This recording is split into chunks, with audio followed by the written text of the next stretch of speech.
ও আল্লাহ, জীবনে অনেক নামাজ ছেড়ে দিয়েছি, মা বাবারে কষ্ট দিয়েছি রে আল্লাহ। ও আল্লাহ, তোমার রসুলের সুন্নতের মালা গলায় লাগাইতে পারলাম না রে আল্লাহ। তওবা করে নিলাম আজকে আলেমুল আমাদেরকে সাক্ষী রাখিয়া। তওবা করলাম আল্লাহর কোনদিন নামাজ ছাড়বো না, রোজা ছাড়বো না, মানুষকে কষ্ট দিব না, সুদের খাতায় নাম লাগাবো না, কোনদিন খারাপ কাজে লিপ্ত হব না।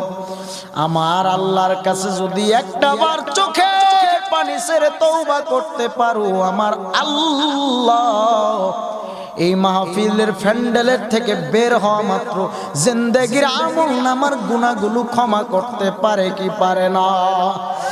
বলেন রহমান তিনি কে, রহিম তিনি কে, রাজ্জাক তিনি কে, জব্বারু তিনি কে?